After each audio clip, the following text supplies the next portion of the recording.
What's going on, guys? We are going to be doing a Q&A today. So I posted a video on my TikTok the other day, just kind of asking you guys for some questions for this Q&A video. So I will use this as a shameless opportunity to plug my TikTok. I want to be doing these type of videos more in the future, and I am more than likely going to be using TikTok as my means to gather questions. So if this is something that you guys like and are interested in being a part of, then make sure you follow me on TikTok so that you guys can answer your questions when I post these videos for the next Q&A. So without further ado, let's just go ahead and get right into it. So first question comes from Arian Oza, and he asks, how long should I follow the same program? So there's really no right or wrong answer here, but I would say some good general feedback and a good general answer that I would give would be the longer the better. And I would stick with your program until you have a legitimate reason to change your program, such as you're no longer making progress or you want to shift your focus towards improving another body part. That would probably be an exceptional reason to change your training program. But really, most reasons other than that aren't going to be what I consider to be acceptable reasons. So I think that training ADHD, for lack of a better word, that's kind of the term that I hear get used, and is kind of the term that I use myself, is really something that I believe hampers a lot of people's progress. So basically what training ADHD means is that people get on a program and then after a couple of weeks or a couple of months, they get bored of following the same thing over and over. And so they need to make changes to their program in order to satisfy some sort of attention problem or rehash some sort of motivation or spark to train. And I really think that that is a very, very big problem that most lifters need to get over.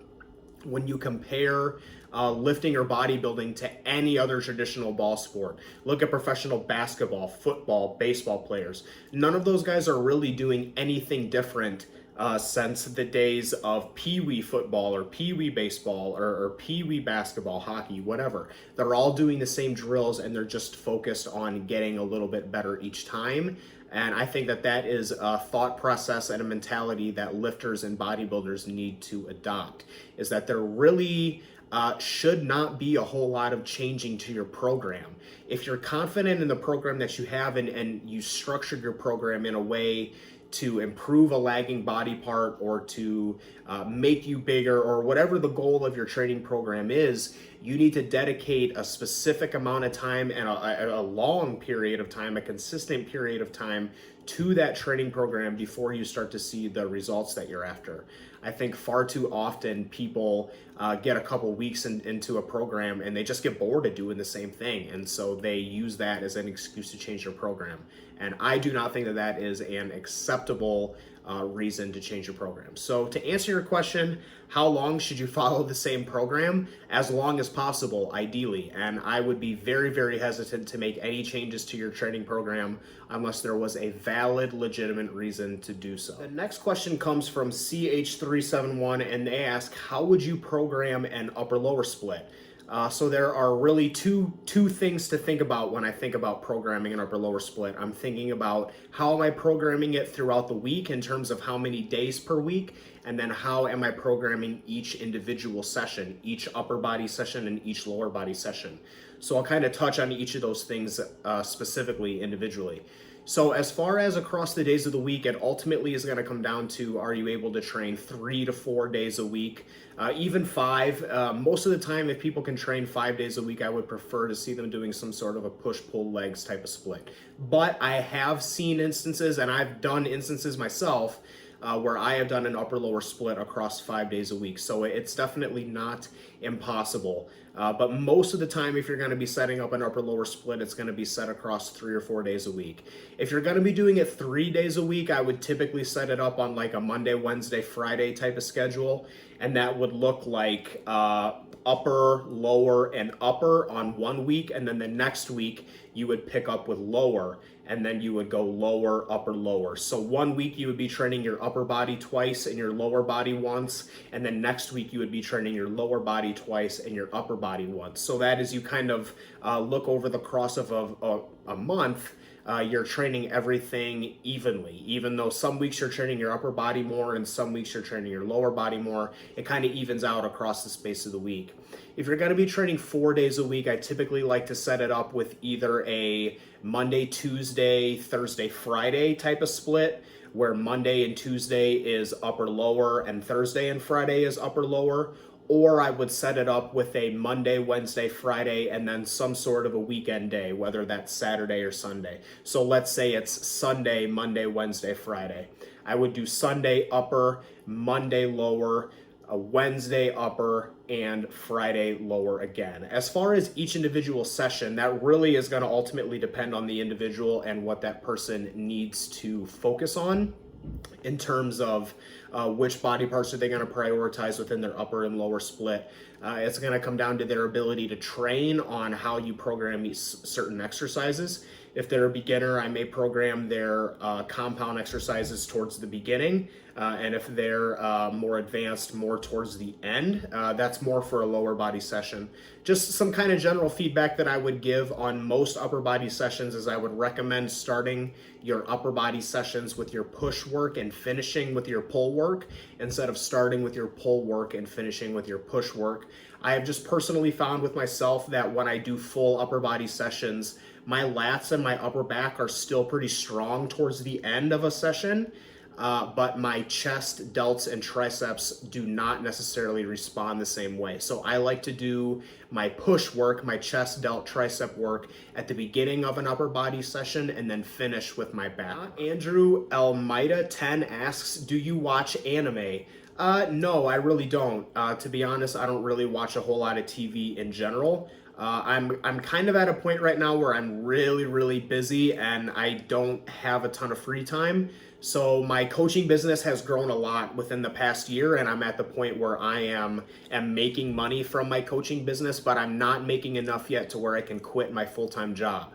So I'm working a full-time job at the GNC, but I'm also investing like full-time levels of time and effort into my coaching business to try and make that my full-time job. And so right now, I don't really have a lot of free time to watch TV. And to be 100% honest with you, anime is never really something that I have gotten into personally. The only anime that I have really ever watched was Yu-Gi-Oh! And I was watching Yu-Gi-Oh! When I was a kid. And so I just really haven't gotten into it. I don't have anything against it. I just really have never sat down and watched any of them. Daniel asks, how is it that you're able to progress every movement every day at the gym? And the answer, there's two main aspects of the answer. One of them is that I do not train with levels of training volume that are higher than what I can recover from. I only train with levels of volume that I know my body is perfectly capable of recovering from by the next time that I do that session. And then the second piece of that puzzle, which is probably the biggest piece of the puzzle, is that I control all of my recovery variables very tightly. And for those that aren't aware, your main recovery variables are going to be your training, your volume, obviously how much volume you're doing with each individual session, your nutrition, your sleep, your hydration, and your stress management. And I manage all of those things very anally. And so if you go across the course of every day and you check every box, I've eaten all my food, I've drank all my water, I've taken all my supplements, I'm managing my stress, I'm getting a minimum of 7 to 8 hours of sleep every night. It's pretty much guaranteed that every time you go in the gym, you're going to be able to take some form of progression from the session that you did previously. That is the problem, however, is that most people do not understand that in order to make progress inside of the gym, that comes from all of the things that you do outside of the gym. And it's all of the things that get done outside of the gym that people tend to struggle with. And I don't necessarily struggle with those things, at least anymore. I prioritize them within my life. There really is, without sounding like a meathead douchebag, there really is nothing more important to me. I mean, obviously there is friends, family, all that, you know, the cliche type of stuff. But those things aside, there is nothing more important to me than taking my progress in the gym. And so I do everything outside of the gym to guarantee that happens. Al McBroom asks, how do you feel about training 6 days a week? So Kyle, for most people, I would say that 6 days a week training is far too much.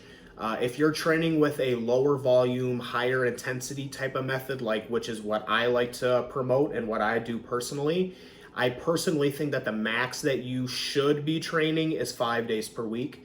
I don't know many people who can effectively do a high intensity training program and still progressively overload their lifts while training 6 days per week. It just very rarely happens. I typically recommend that you train 4 days a week. I am of the opinion that the more time you can spend outside of the gym recovering, the better. And so that is something that is really common with me, is that I have people come into me as new clients training 6, 7 days a week every single week. And the first change that I always make is pulling them back to 4 to 5 days. So Kyle, I really think that 6 days per week is something that is far too much for most people. In my eyes, if you're training 6 days a week, there's probably one or two of those sessions where you're probably just kind of going through the motions because you're so tired. And I would just rather take a day off and have more assertive sessions during the week than do more sessions, but some of them are half-assed. Your 3012 asks, what would you consider junk volume, and how can you determine if some of the sets or reps in your program are junk? So junk volume would be volume that is not able to be progressively overloaded over time. So it's just extra work that you're doing basically for sensation and not actually made for progress. So how would you know if work within your training program is junk? So let's say, for example, you're doing 3 working sets of an exercise. Let's say I'm going to use a barbell bench. And your first set, every week you're able to progress in some form. You're able to add more weight and get the same reps, or you're able to stick with the same weight and get more reps. And then your second set, you're able to do that as well. You're able to progress your second set every single week. But then let's say that you're doing a third set of barbell bench press, and that third set never really progresses. Its performance just kind of stays around the same point, and it never really goes anywhere. I would consider that third set junk volume. Now, why would I consider it junk volume? Because you're not progressively overloading it. And progressive overload is something that needs to happen for muscle growth to occur. So if you're doing work in your training program that is not able to be progressively overloaded over time, it is not bringing you anything beneficial in terms of hypertrophy. It's not. Because in order for it to bring something beneficial to you hypertrophy-wise, you need to be eliciting progressive overload within that set. And if you aren't able to do that, it is literally doing nothing positive for you. All that it's doing is it's impeding your ability to recover, and it's just digging you further into a recovery deficit. And you would recover better, and you would take progressions on your other sets quicker, faster if you just got rid of that set. So that is what I consider junk volume and how to Egg Whites with the 2-part question. They ask, I know you generally talk about how to know if you're not recovering enough doing HIIT, but how do you know if you're not doing enough volume? Because I've been stagnant or regressing on certain exercises, and I can't tell if it's because I need less volume for that exercise or more volume. So I'll say right off the rip that doing more is very rarely the answer. I cannot really think of many circumstances where doing more actually is better in bodybuilding. I mean, up to a certain point, but there's always going to be a certain point where doing more is not going to bring you any more benefit. So how do you know if you need to add volume? Your form would have to be absolutely dead on, and you would have to be progressing your lifts consistently for a long period of time and still not making progress. At that point, we could probably warrant that your stimulus for hypertrophy needs to be a little bit higher, and so you would need to do a little more volume in order to do that. But most people are doing the complete opposite. They're doing far too much, and what they need to do is pull back on the total amount of volume and just focus on effort and intensity. Now, if you're already training at maximum effort and maximum intensity, a lot of times it's going to come down to execution of the lift. A lot of people, when they get into a training program like this, where they start training very, very hard and very, very intense, they kind of use that as an excuse to let form go to the wayside. And really, I believe the best thing to do is kind of marry the best of both worlds, where you're training very intense, but you're also training very accurately. When you can get yourself to the point where you're training very, very accurately and very, very intense, and you're still not making progress after progressively overloading all of your lifts and doing all the things that you need to be doing outside of the gym with your nutrition, then maybe you could add a set. But that's probably not the case for most people. User 36181 762 asks, do you believe in eating whole foods, macronutrient dense for better results, or processed food approach? Man, I cannot think of any reason in which processed food would be better than whole foods for health, for muscle gain, for anything. So definitely would recommend the whole food approach. If you've watched any of my full days of eating, the vast majority of my food is whole food.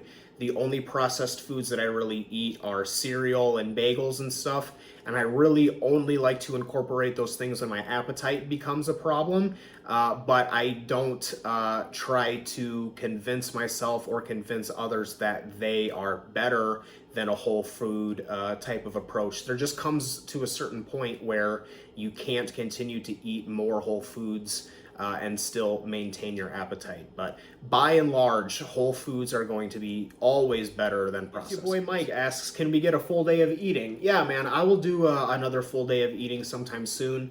Right now, I'm just kind of in a spot where I am finishing up my cut, and I'm slowly adding food back in. So I'm trying to figure out what my base diet is going to be right now in terms of how many calories and macros. And once I kind of get to a point where my diet is set and I'm rolling in a certain direction, I'll make a full day of eating video. But for right now, my full days of eating don't really look any different than what they did on the last full day of eating video that I uploaded on my TikTok. So my diet doesn't really change. Bonus Fit asks, how anabolic is your beard? Please provide a detailed answer.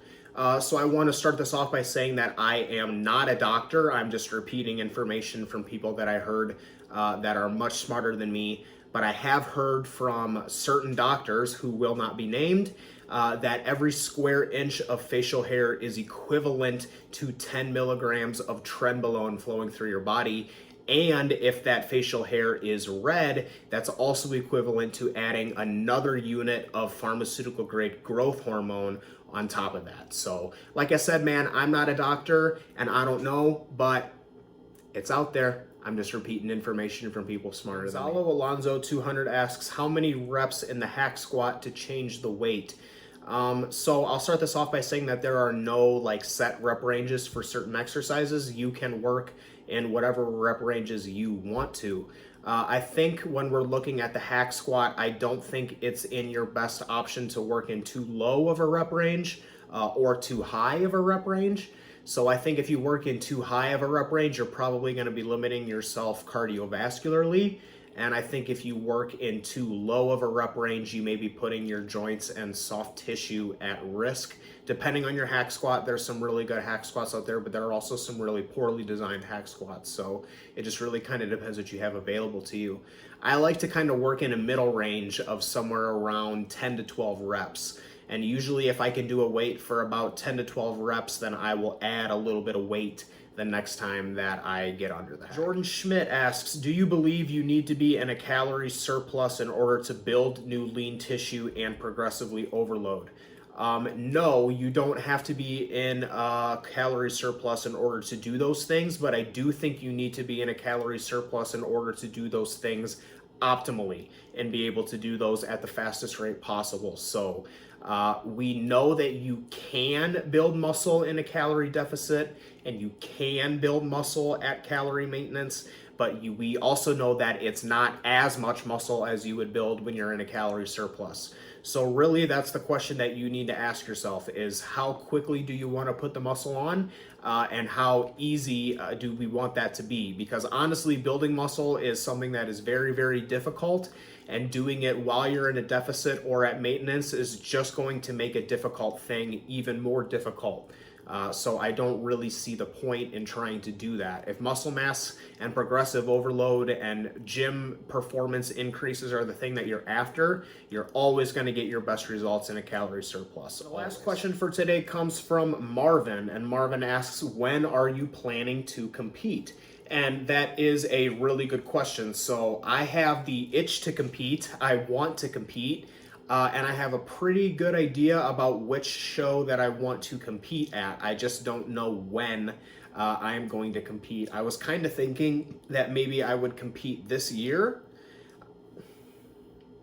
Scratch that. So the last question today comes from Marvin, and Marvin asks, when are you planning to compete? So this is a good question. So I have the itch to compete. I really, really want to compete. And I know which show that I'm going to compete at more than likely. I just don't know when I'm going to compete. I had kind of put the idea in my mind earlier this year that I may do it this year. But as I started to get leaner and leaner, it just became more obvious to me that my physique is still really not at the spot where I can be super competitive, at least in my opinion. And that really is the big thing for me, guys. I don't just want to get on stage and compete. Like I want to get on stage and compete and be competitive and potentially be in the mix to place well.